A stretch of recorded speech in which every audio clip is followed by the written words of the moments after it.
मैंने अपनी पत्नी को कोका कोला में जहर डालकर दिया और कहा कि इसे पी लो। मुझे अपनी पत्नी से बहुत नफरत थी क्योंकि मेरी पत्नी मेरे घर वालों की पसंद की थी।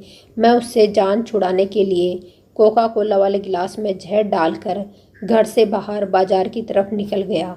अब मैं उसके मौत की खबर सुनने के लिए बेचैन था कि तभी अचानक मेरे पापा का फ़ोन आया। उन्होंने बताया कि बेटा, बहू की आखिरी सांसें चल रही है, तुम जल्दी से घर आ जाओ, वह तुम्हें कुछ बताना चाहती है। मैं दौड़ता हुआ घर पहुंचा तो मेरी पत्नी ने मरते हुए मुझे एक ऐसी बात बताई थी जिसे सुनकर मेरी रूह कांप गई। मेरा नाम विहान है। मैं शहर में जॉब करता था और मैं अपनी कंपनी से छुट्टी लेकर शादी करने के लिए घर आया था। आज मेरी शादी का 1 महीना हुआ था और मुझे ऐसा लग रहा था जैसे ये 1 महीना नहीं बल्कि 100 साल हुए हैं। मुझे शादी से बिल्कुल भी खुशी नहीं थी। मुझे एक एक लम्हा घुटन दे रहा था और इस तकलीफ़ से निकलने के लिए मैं शहर वापस जाने के लिए सुबह सवेरे ही उठ गया था। मेरे पापा ने अपने मरते हुए दोस्त से वादा किया था कि वह उनकी बेटी को अपने घर की बहू बनाएंगे और आज उन्होंने अपना यह वादा पूरा कर दिया था अपने स्वर्गीय दोस्त की बेटी से मेरी शादी करके। मेरी पत्नी मुझसे उम्र में 5 साल बड़ी थी और दिखने में काली बदसूरत थी। उसका नाम अनुराधा था। मैंने गुस्से में घर से निकलने लगा तो अनुराधा मेरे सामने हाथ जोड़ने लगी कि इतनी जल्दी वापस ना जाइए। मेरी पत्नी मुझे एक आंख नहीं भाती थी। मुझे उसका बोलना भी जहर लग रहा था। मैं चाहता था कि मेरी पत्नी मेरी आंखों के सामने से कहीं चली जाए जिससे कि मैं उसका चेहरा नहीं देखना पड़े। ये तो मुमकिन नहीं था क्योंकि वह बहू बनकर मेरे घर आ चुकी थी तो वह तो यह घर छोड़कर नहीं जा सकती थी। लेकिन कम से कम मैं तो इस घर को और उसे छोड़कर शहर जा सकता था क्योंकि मैं शहर में ही जॉब करता था। मैंने अपने पापा के कहने पर जहर का कड़वा घूंट पी लिया था, मगर मैंने अपनी नई नवेली दुल्हन अनुराधा से कोई समझौता नहीं किया था और उसे साफ साफ कह दिया था कि इतनी जल्दी वापस शहर जाने का मेरा भी इरादा नहीं था। मैं तुम्हारी शक्ल अब और ज़्यादा नहीं देख सकता हूँ। तुम्हारी ये काली सी शक्ल मुझे डराती है। मैंने महसूस किया था कि मेरी बात सुनकर वह एकदम से मुरझा गई थी। फिर आंखों में आंसू भरकर बोली, मैं आपके बिना नहीं रह सकती हूँ। अनुराधा की बात सुनकर मैं उसका मुंह ताकता रह गया था। मुझे मन ही मन हंसी आ गई थी कि काली कलूटी लड़की मुझ जैसे स्मार्ट और हैंडसम लड़के के साथ रहने के सपने देख रही थी। खैर, इसमें अनुराधा की भी कोई गलती नहीं थी। यह सपना शायद मेरी वजह से ही वह देख रही थी क्योंकि मैं भावनाओं में बह गया था और सुहाग रात अनुराधा के साथ मना चुका था। मैं खुद पर कंट्रोल नहीं कर पाया और यही मेरी गलती हुई थी। लेकिन अब मैं और अनुराधा को बर्दाश्त नहीं कर सकता था। माँ और पापा को जब पता चला कि मैं शहर वापस जा रहा हूँ तो वो दोनों मेरे पास आ गए और वह मुझे समझा रहे थे कि अभी तुम्हारी शादी को 1 महीना ही तो हुआ है और तुम बहू को छोड़कर जा रहे हो। मैं पापा की बातें सुन रहा था क्योंकि मैं उनका बहुत ही आज्ञाकारी बेटा था। मेरे पापा बहुत तारीफ़ करते थे कि मैं उनकी सारी बातें मानता हूँ और मैं भी नहीं चाहता था कि मेरी वजह से मेरे पापा का दिल दुखे। मैंने पापा से काम का बहाना बनाकर उनसे आज्ञा मांगी और फिर मजबूरन पापा ने मुझे शहर जाने की आज्ञा दे दी। उन्हें अपने मेहनती बेटे पर गर्व होने लगा। मैं जब घर से निकला तो अनुराधा छत पर कपड़ा डालने गई थी। मैं उसे बताए बगैर ही घर से निकल आया और खुले माहौल में सांस ली। हकीकत तो ये थी कि गांव के माहौल में मेरा दम घुटता था। मुझे तो शहर का चकाचौंध अच्छा लगता था। चाहता तो मैं अपने गांव में भी कोई खुद का बिजनेस कर सकता था, लेकिन मुझे गांव में रहकर गांव में काम करना बिल्कुल भी पसंद नहीं था और मैंने जैसे तैसे करके शहर में काम कर लिया था और वहीं रहने लगा था। गांव तो बस नाम के लिए कभी कभी आता था। जैसे ही मैं एयरपोर्ट पर उतरा, मेरी महंगी कार के साथ बॉडीगार्ड आ पहुंचे थे। मेरा काम ही कुछ ऐसा था कि मुझे सिक्योरिटी की ज़रूरत पड़ती थी। अगर मेरे पापा को यह पता चल जाता कि उनका लाडला इकलौता बेटा क्या काम करता है, बेचारे तो भगवान के ही प्यारे हो जाते। जहाँ तक मेरी पत्नी की बात है तो मुझे उसकी कोई भी परवाह नहीं थी। पुराने ख्याल वाली हर चमक दमक से दूर पत्नी मुझे चाहिए भी नहीं थी। यहाँ शहर में एक से बढ़कर एक हसीनाएं और लड़कियाँ मेरी दोस्त थी। तभी तो मुझे गांव की वह काली और अनपढ़ लड़की एक आंख नहीं भाती थी। शहर में मेरा एक नाम था, एक पहचान थी। बड़े बड़े ठेके वाले भी आगे मेरे पानी भरते थे और मेरे इलाके की तरफ कोई स्मगलर तो क्या पुलिस भी आंख उठाकर नहीं देखती थी। हाँ, मैं एक जाना माना और बहुत बड़ा क्रिमिनल था। अनुराधा को भुलाकर मैं अपने काम में बिजी हो चुका था। एक दिन की बात है, जब मैं भेष बदलकर एक ट्रेन में सवार होकर अपना शिकार ढूंढ रहा था। कॉलेज की कच्ची उम्र की लड़कियां और लड़कों को मैं अपने काम में फंसाता था। कम उम्र में हर एक की चाहत होती है कि वह पैसा कमाए और अपने माता पिता का सहारा बने। मैं लड़के लड़कियों को अच्छे खासे पैसे ऑफर करता था। मैंने बहुत सारे लड़के लड़कियों को अपना शिकार बनाए हुआ था। हमेशा की तरह उस दिन भी ट्रेन में बहुत भीड़ थी। मैं सीट पर बैठा हुआ था और एक लड़की मेरे बगल में खड़ी थी।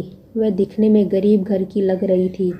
उसका बैग भी काफ़ी पुराना था, उसके जूते भी फटे पुराने थे। उस लड़की का हुलिया उसकी गरीबी की दास्तान चीख चीख कर सुना रही थी। मेरा नया शिकार मिल चुका था। मुझे मालूम था कि ऐसी लड़कियों को फंसाना बहुत आसान होता है। ऐसी लड़कियां गरीबी से जान छुड़ाने के लिए किसी भी हद तक जा सकती है। मैं अपनी सीट से उठा और उससे बोला कि तुम इस सीट पर आकर बैठ जाओ। वह लड़की मेरी बात सुनते ही गुस्से से भड़क उठी और मुझे घूरने लगी। कहने लगी, मैं तुम जैसे लड़कों को अच्छी तरह से जानती हूँ। लड़कियों से बात करने का बहाना चाहिए तुम्हें। बस लड़की को सीट ऑफर कर दो और उससे बातचीत शुरू कर दो। यह तरीका पुराना हो चुका है। मैं तुम जैसे लड़कों के सारे हथकंडे जानती हूँ। मुझे उसकी ये बात भी अच्छी लगी थी। मुझे मालूम हो गया था कि यह मेरे लिए बहुत ही काम की साबित होगी। मेरे सामने एकदम मेरे डरपोक सी पत्नी का चेहरा घूम गया था और उसका चेहरा याद आते ही मेरा मुंह कड़वा हो गया था। उस दिन के बाद मैं हर रोज़ उस स्टेशन पर जाकर खड़ा हो जाता था जिस स्टेशन से वह ट्रेन लेती थी और मैं भी उसके पीछे पीछे उसी डब्बे में चढ़ जाता था। उस लड़की से बात करने का कोई ना कोई बहाना तलाश करता रहता। मैं अपने खास लोगों को उसकी जासूसी पर लगा रखा था। अगले ही दिन मुझे उसकी पूरी जानकारी मिल चुकी थी। वह बहुत ही गरीब परिवार से थी। उसके एक ही कमरे के मकान थे। वह अपने बूढ़े माँ बाप की इकलौती बेटी थी। उस लड़की का नाम मानवी था। उसके कॉलेज का भी पता लगवा लिया था। फिर मैं कुछ दिन अपने काम में ज़्यादा बिजी हो गया और मैं मानवी के साथ ट्रेन में नहीं गया और मुझे कुछ खाली खाली सा महसूस होने लगा था और मैं अपनी इस हालत से बेखबर था। यह मुझे कुछ खाली खाली सा महसूस होने लगा। एक दिन मैं उसके कॉलेज गया और उसकी सहेली से कह दिया कि मानवी के पल पल की रिपोर्ट मुझे चाहिए। पहले तो मानवी की सहेली नहीं मान रही थी, लेकिन उसकी अकड़ तो मेरे साथ खड़े बड़ी बड़ी मूंछों वाले बॉडीगार्ड को देखकर ही ख़त्म हो गया था। फिर उस लड़की ने मुझसे मेरा नंबर लिया। नंबर लिखाकर मैं वहाँ से उठा, लेकिन ना जाने क्यों मेरा दिल बार बार मानवी को देखने को करने लगा था। अगले कुछ दिन मेरे बहुत ही बिजी निकले थे और इस बीच में मानवी को नहीं देख पाया था, मगर उसका ख्याल बार बार मुझे तंग करता था। और फिर एक दिन अचानक मानवी की सहेली की कॉल आया कि उसने बताया कि 2 दिन बाद मानवी की शादी हो रही है, ये बात सुनते ही मेरा दिल टूटकर बिखर गया था। वह अपनी सहेली को शादी में इनवाइट किया था, तभी उसने फ़ौरन मुझे कॉल करके बता दिया। मैं गम और गुस्से की अजीब सी दो राह पर खड़ा था। मुझे समझ नहीं आ रहा था कि मैं क्या करूं। तब अचानक मुझे महसूस हुआ कि मैं मानवी से प्यार करने लगा हूं। मुझे अपनी हालत पर खूब हंसी आई थी और फिर मैंने बैठकर सोचा कि क्या करना चाहिए। तभी मेरे दिमाग में ख्याल आया और मानवी की बारात आने से ठीक पहले मैंने अपने एक भरोसे के आदमी को भिजवा कर मानवी को उसके घर से उठा लिया था और हमें अपने घर के एक कमरे में बंद कर दिया था। मैंने अपने आदमियों की सख्ती से बोल रखे थे कि इस लड़की को किसी भी तरह की कोई परेशानी नहीं होनी चाहिए। उसकी इज्जत की सुरक्षा करना मेरी जिम्मेदारी थी और मैं उस पर कांच भी नहीं आने देना चाहता था। मेरा दिल मानवी को देखने के लिए तड़प रहा था, मगर मैं बड़ी मुश्किल से खुद को रोक रखा था। 2 दिन और 2 रात अपने घर पर रहकर उसे सुरक्षित उसके घर पहुंचा दिया था। वह मेरे जैसा आई थी वैसी मासूम वापस चली गई थी। मानवी के मंगेतर ने उससे रिश्ता तोड़ दिया था। अब मुझे आगे यह करना था कि मानवी के दिल में अपने लिए जगह बनानी थी। मैं हर काम बड़ी प्लान के साथ कर रहा था।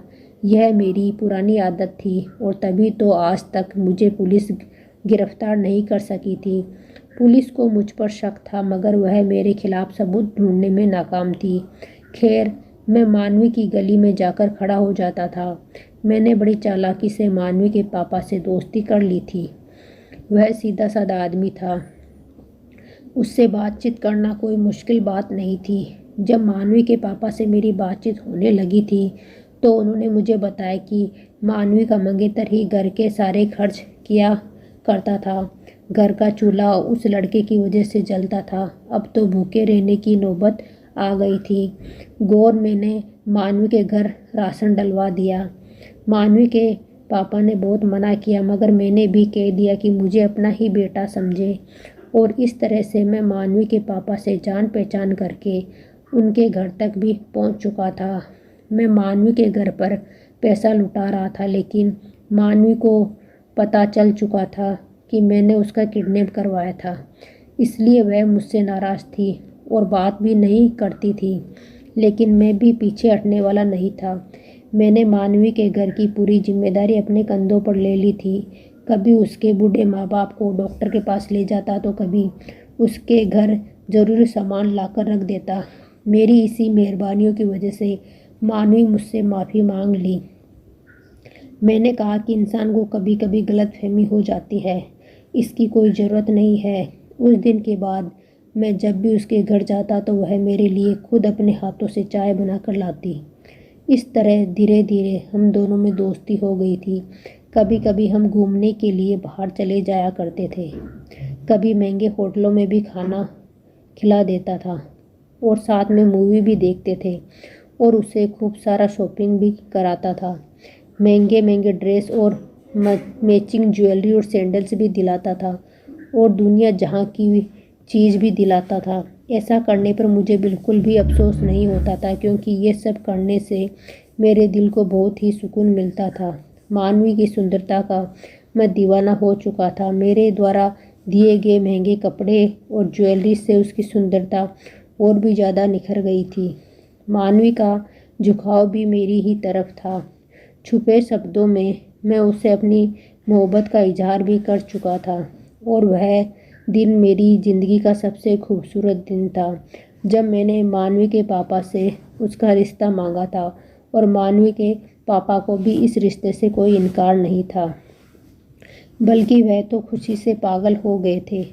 मानवी ने भी हाँ कर दी थी, मगर ना जाने कहाँ से उसको मेरी पहली शादी की खबर हो गई, जबकि मैंने आज तक उस अनुराधा के बारे में नहीं बताया था और वह सारा दिन रोती रही थी। उसके आंसू देखकर मेरा तो कलेजा फटा जा रहा था। मैंने उसे हर तरफ से विश्वास दिलाया कि अनुराधा हमारे रास्ते का कांटा नहीं बनेगी, क्योंकि मैं तो उसको देखना भी पसंद नहीं करता था और वह सीधी सादी लड़की है।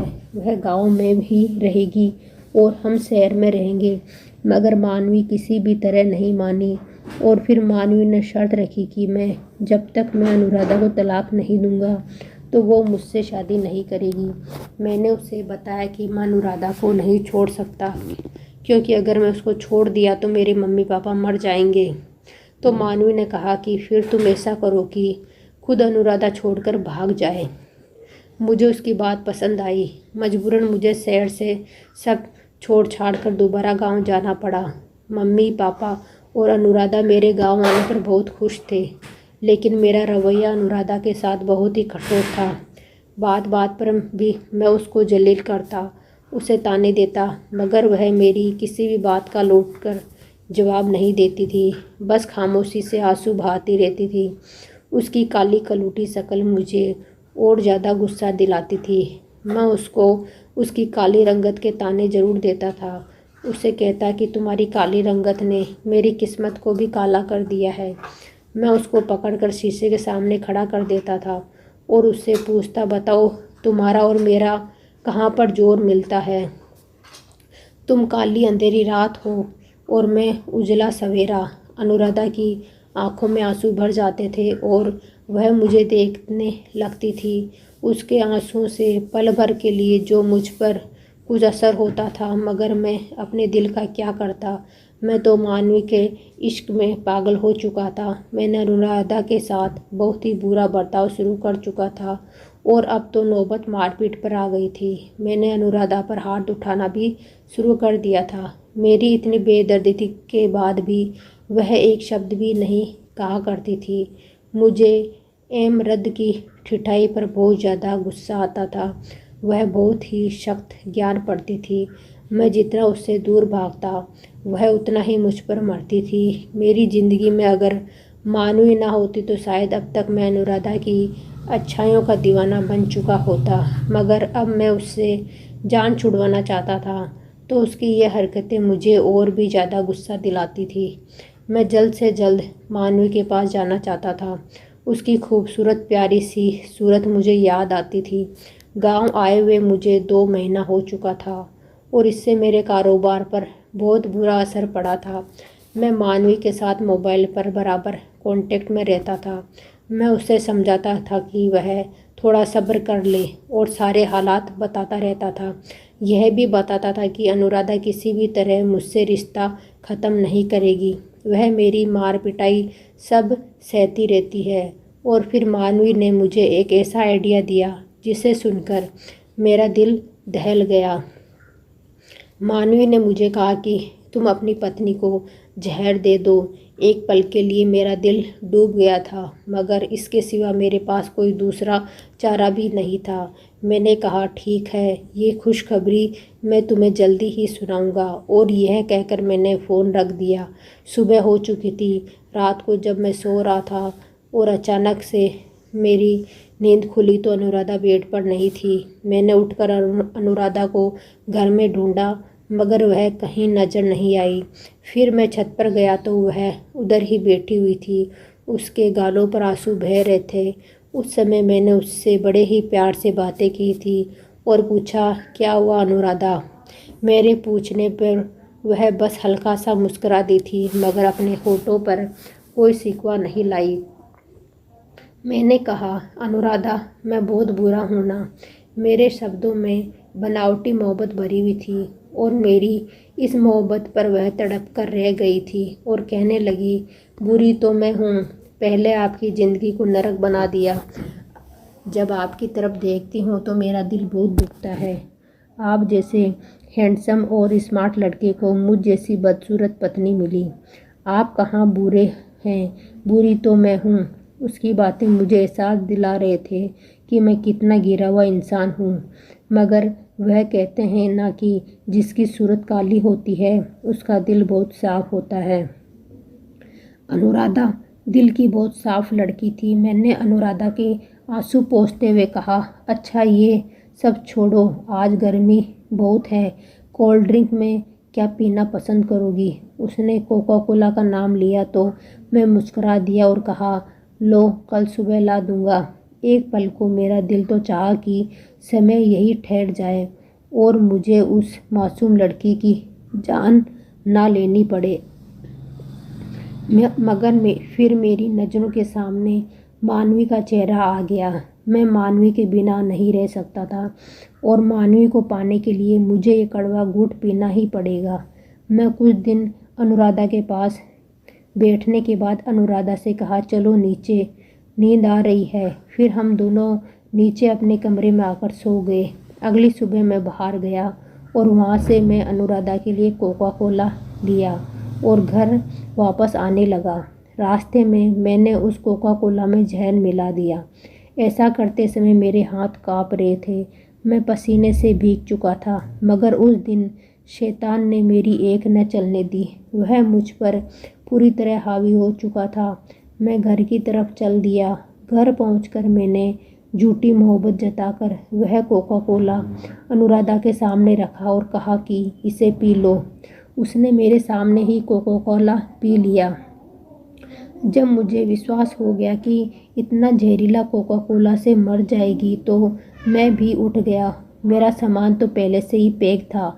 मैंने अनुराधा को बाय बोला और खुशी खुशी शहर के सफ़र पर निकल पड़ा।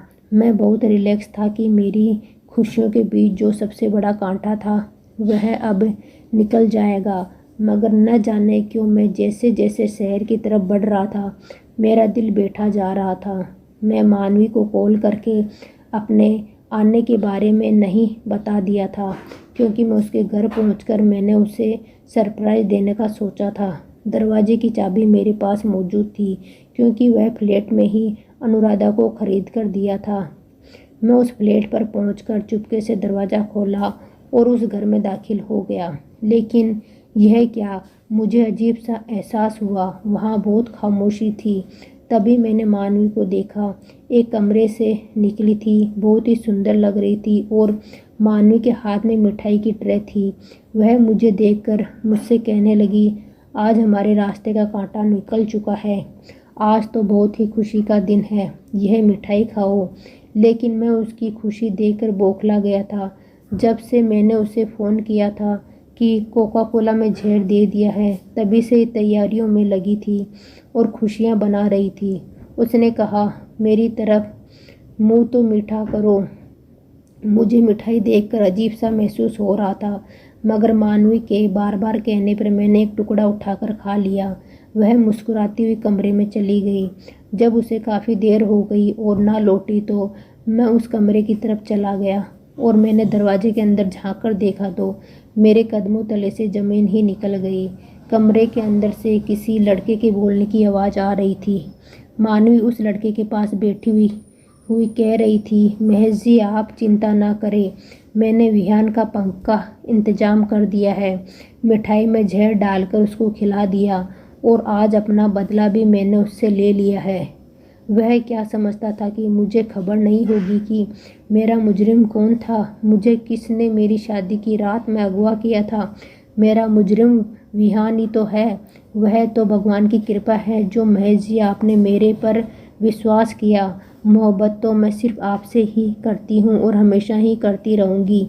मानवी की बातें सुनकर मुझ में वहाँ खड़े होने की हिम्मत नहीं थी। मैं दबे पाँव वहाँ से निकल आया था और तभी अचानक मेरे घर से कॉल आया और मेरी माँ ने कहा, बेटा तुम्हारी पत्नी की आखिरी सांसें चल रही है और वह तुम्हें बुला रही है। मेरे तो कदमों के नीचे से ज़मीन ही निकल गई। मुझे अब अपनी गलती का एहसास हो गया था। जहर तो मुझे भी दिया गया था। मेरी हालत भी ख़राब हो रही थी, लेकिन अब मुझे अपनी हालत की परवाह नहीं थी। मैं जल्दी से गांव पहुंचा। मैंने देखा कि अनुराधा के चेहरे पर मौत का सन्नाटा था। मेरे घर पहुंचते ही मेरी पत्नी ने मुझे मुस्कुराकर देखा। उसकी मुस्कुराहट देखकर मेरी रूह कांप उठी थी और फिर अचानक ही वह मेरे पैर पकड़कर बोली, आप मुझे माफ़ कर दो। मैं घबरा गया और पूछा, क्या हुआ अनुराधा? उसने रोकर कहा, मैंने आपकी अलमारी तलाश की थी। मुझे आपके गलत काम के बारे में सब सबूत मिल चुके हैं। मैं उसकी बात सुनकर हैरान रह गया। मेरे हाथ पैर कांपने लगे थे। जहर अपना काम कर रहा था, लेकिन मैं फिर भी खरा उसकी बातें सुन रहा था। वह कह रही थी कि मैं सोच रही थी कि आपके खिलाफ कानूनी कार्रवाई करूं या ना करूं। मैं इसी सोच में डूबी हुई थी, लेकिन मैं आपको भगवान के कहर से बचाना चाहती थी, इसलिए मैं आपको इस गलत काम के दलदल से निकालना चाहती हूँ। और आपको इस दलदल से निकालने के लिए बस मेरे पास एक ही रास्ता था कि आपको पुलिस के हवाले कर दूं। मैंने आज ही आपके खिलाफ कानूनी कार्रवाई की है।